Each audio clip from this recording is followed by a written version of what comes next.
සමහර තැන් තියෙනවා එතැනට ගිය පළමු මොහොතේම තව ටිකක් මෙතන ඉන්න තිබුණා නම් කියලා හිතෙන. අද මම ඔයාලව එක්කගෙන යන්නේ. ඒ වගේම පුංචි හැංගුණු සුන්දර තැනකට. උදෑසන මීදුම හිමින් කඳු මුදුන් වසාගෙන පළමු ඉර කිරණ ලා පාටින් අහස පාට කරන මේ මොහොත. ඒක බලනකොට ජීවිතේ කලබල ටිකකටවත් අමතක වෙනවා.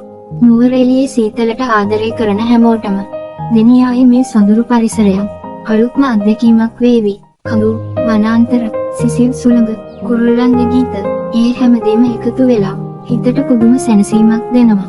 ඔයා සිංහරාජය බලන්න එනවා නම්, සත්මාල ඇල්ලේ ලස්සන විඳින්න එනවා නම්, ගැටබරුව, එළමල්දෙනිය, වැට්නා වගේ සුන්දර තැන් ගවේෂණය කරන්න හිතාගෙන ඉන්නවා නම්, ඔයාට අනිවාර්යයෙන්ම දැනගන්න ඕන තැනක් තමයි මේ.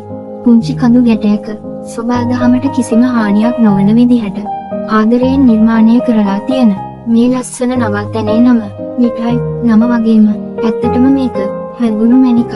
සත්මාල ඇල්ලට මීටර් කිහිපයක් විතර දුරින් නිස්කලංක පරිසරයක පිහිටලා තියෙන මේ විලායක පෙනුමෙන් පුංචි වුණත් ඇතුලේ තියෙන්නේ ලොකු සැනසීමක්. කපල් එකක් විදිහට එනවා නම් ඔබ දෙන්නාටම ජීවිතේ ලස්සන මතකයක් එකතු කරගන්න මේ තැන හොඳම තේරීමක්. යාළුවෝ 4 දෙනෙක් එක්ක එනවා නම් රැට තරු පිරි ආසයට කතා කර කර hina වෙවි මතක හදන්න මේක නියම තැනක්. උදේ උණුසුම් තේ කෝපයක් අතේ තියාගෙන කඳු දිහා බලාගෙන ඉන්න. ඒ සැනසීම වචන වලින් කියන්න බෑ.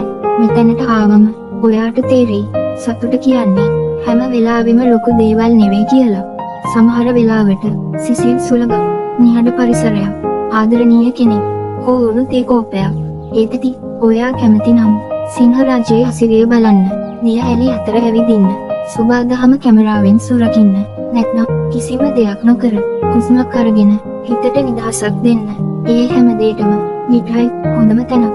ඉතින් ඊළඟ නිවාඩුව සැලසුම් කරන ඔය දෙනියායට එන්න, සුබාදහම විඳින්න, ලස්සන මතකයන් එකතු කරගන්න.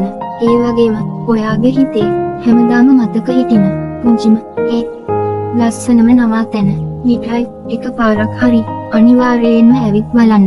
මොකද සමහර තැන් ඡායාරූප වලින් බලනවට වඩා ඇස් දෙකෙන්ම දැක්කම තමයි ඇත්තටම ලස්සන.